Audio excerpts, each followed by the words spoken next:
Malaysia প্রবাসী ভাইগণ, আশা করি আপনারা প্রত্যেকে ভালো আছেন। মালয়েশিয়ার শ্রমবাজার নিয়ে সবথেকে বড় সুখবর। মালয়েশিয়ার শ্রমবাজার কোটা অনুমোদন শুরু হয়ে গিয়েছে। চলুন খবরে বিস্তারিত জেনে নেওয়া যাক। মালয়েশিয়ার শ্রমবাজার নিয়ে আলহামদুলিল্লাহ একটা বড় ধরনের সুখবর এসেছে।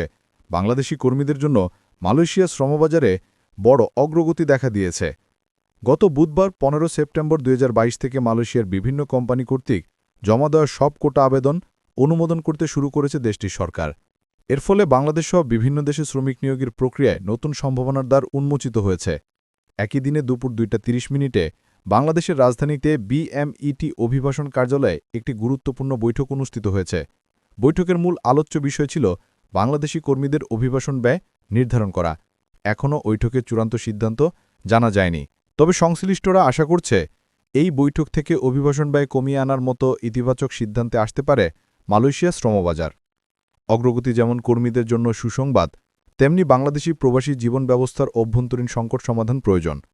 বিশেষ করে সিন্ডিকেট জটিলতা এবং প্রশাসনিক বাধা না কাটলে বাংলাদেশ থেকে শ্রমিক পাঠানোর প্রক্রিয়া সহজ হবে না।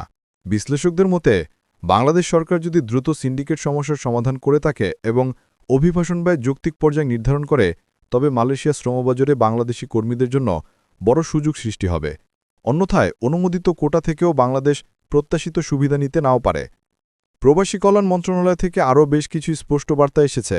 সেখানে বলা হয়েছে যে এখন পর্যন্ত কোনো আনুষ্ঠানিক ঘোষণা যেহেতু আসেনি, তাই কাউকে কোনোরকম কোনো পাসপোর্ট জমা দেওয়া থেকে বিরত থাকুন।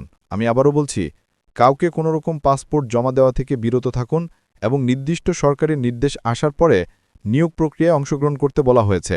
সবশেষে একটা বিষয় মাথায় রাখবেন, মালয়েশিয়া শ্রমবাজার চালু হবে এবং ইতোমধ্যে এই যে মালয়েশিয়া শ্রমবাজার চালুর ব্যাপারে বাংলাদেশে যে বৈঠক হয়েছে, সেই বৈঠকের একটা নোটিশের কারণও আমাদের কাছে চলে এসেছে, যেটা আপনার স্ক্রিনে দেখতে পাচ্ছেন।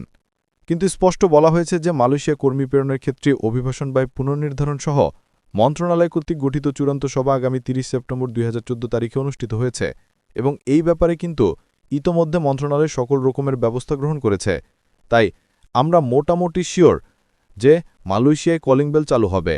এখন শুধুমাত্র কলিং ভিসার খরচ সহ অন্যান্য আনুষঙ্গিক যে বিষয় রয়েছে, সেগুলো বাস্তবায়নে বাংলাদেশ এবং মালয়েশিয়া সরকার কাজ করছে। আমাদের মালয়েশিয়া প্রবাসী সকল ভাইদের সাথে এখনই শেয়ার করে সবাইকে এই গুরুত্বপূর্ণ খবরটি জানার সুযোগ করে দিন। আর আপনি যদি আমাদের এই চ্যানেলটিকে সাবস্ক্রাইব করুন মালয়েশিয়ার সকল গুরুত্বপূর্ণ খবরাখবর পাওয়ার জন্য। ধন্যবাদ সবাইকে। আমাদের সকল ভিডিও আপডেট সবার আগে পেতে আমাদের চ্যানেল